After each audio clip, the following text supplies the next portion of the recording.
Hi everyone, welcome back to Paws to Read. Today we're going to rejoin our friend Harry on a new adventure in the title Harry and the Lady Next Door, written by Jean Zion with pictures by Margaret Bloy Graham. So why don't we all pull up a seat and get ready to read another fun adventure with Harry. Harry was a white dog with black spots. He loved all his neighbors, all except one. He did not love the lady next door. The lady next door sang. She sang high and loud. When she sang, Harry's ears hurt.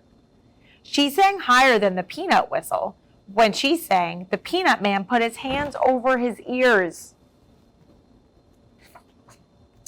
She sang louder than the siren of the fire engine. When she sang, the firemen put their hands over their ears. She sang higher and louder than the cat sang. When she sang, the cats ran away. Harry tried everything to make her stop. He howled under her window. His friends howled too, but it did not do any good. The lady next door went on singing. She sang higher and louder than ever. One day, Harry's family gave a party. They invited the lady next door. She came with her music. When she started to sing, Harry almost bit her leg, but he bit the leg of the piano instead.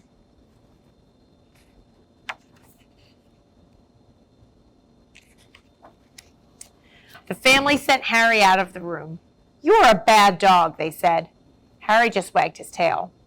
As he walked to the door, some people said, "Poor Harry," but others whispered, "The lucky dog." When Harry pushed the door open, the wind blew in.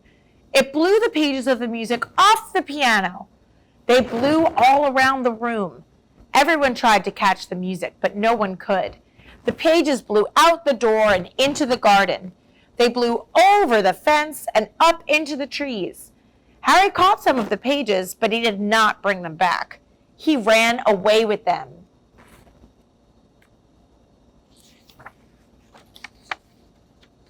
He ran until he came to a quiet spot. He dropped the music and lay down. Soon he fell asleep. In a little while, something woke Harry up. All around him were cows mooing. They mooed very low notes. Harry listened. He thought the cows made beautiful music. He had never heard anything so soft and low. He wished the lady next door would sing like the cows. Suddenly, Harry had an idea. He rounded up all of the cows. He barked at their heels. Down the road they went. Harry barked and the cows mooed. They ran on and on. They ran down the main street of town. They passed the school, the library, and the firehouse. When they came to Harry's house, the lady was still singing. Harry ran ahead and stopped the cows. They went on mooing. They mooed and mooed and mooed. They all mooed soft and low. The cows mooed for a long time, but it did not do any good.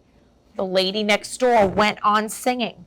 She sang higher and louder than ever. Harry's family called the man who owned the cows. He came and took them home. That night, Harry slept in the doghouse. The next day, the lady next door sang some more. Harry's ears hurt more than ever. He went for a walk. After he had walked for a long time, he heard a wonderful sound. Oompa, oompa, oompa, oompa. It was low and lovely. Then Harry saw what it was. It was the big horn in the fireman's band. The big horn was even softer and even lower than the cows mooing. Harry walked along, listening. He wished the lady next door would sing like the big horn. Then he saw the leader of the band. The leader threw his stick into the air. Harry watched. Suddenly, he had an idea. The next time the stick went into the air, Harry caught it. He ran into the front of the band, and the leader ran after Harry, and the band ran after the leader. Soon the leader was all out of breath. He stopped running, but the band ran after Harry. The men played as they ran. Harry led them all down the main street of town. They passed the school, the library, and the firehouse. Harry stopped the band in the front of the lady's house. She was still singing. The big horn player played even softer and lower than before. He blew and he blew and he blew right under her window. But it did not do any good. The lady next door went on singing. She sang higher and louder than ever before. When the leader got there, he had Harry's family with him. Harry gave the stick back. That night, he slept in the doghouse again. A few nights after that, the family took Harry to the park. They were going to hear the firemen's band. The family knew that Harry liked the big horn. They got to the park and sat down. A light shone on the stage. The people were quiet. They waited for the music to begin. Harry closed his eyes and listened. He waited for the big horn. He waited for the soft, low notes. But the low notes never came. Instead, a man came out. "Good evening, friends," he said. "The band will not play tonight. The big horn player is all out of breath. Instead, we shall have a singing contest, and here are the ladies who will sing." Everyone clapped when the ladies came out. On the end of the line was the lady next door.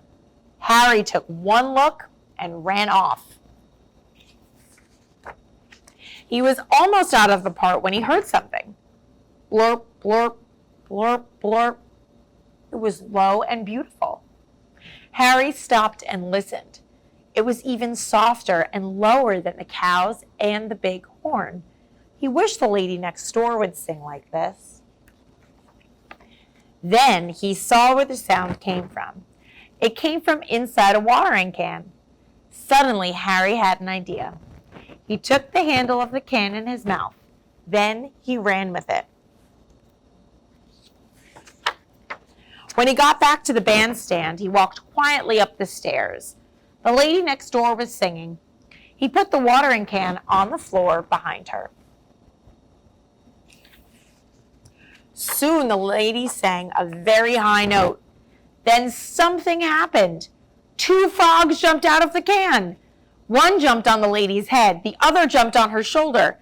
The other ladies in the contest shrieked and ran from the stage. But the lady next door went on singing.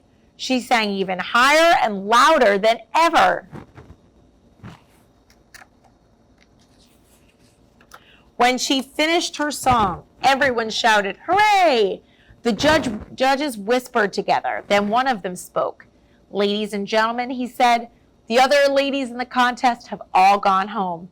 So the lady next door wins the singing contest. She is a brave lady. She wins first prize. It means she can study music in a far-off country for a long time." Everyone clapped and clapped. Harry barked and barked. He was the happiest of all. In the middle of all the fuss, the frogs hopped home. Soon the time came for the lady next door to go away. Harry went to the ship with the family to see her off. "Goodbye, goodbye," everyone shouted. Harry wagged his tail. The lady next door started to sing a goodbye song, but no one ever heard her. Just as she sang the first note, the ship blew its foghorn. It was a deep, low, wonderful sound. As the ships moved away from the dock, all other boats blew off their foghorns too.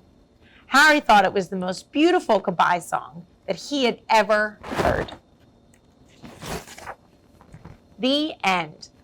Thank you so much for joining us today, and we hope to see you again next week when we have special visitors from the New York Therapy Animals Group. Stay tuned, and we'll see you then.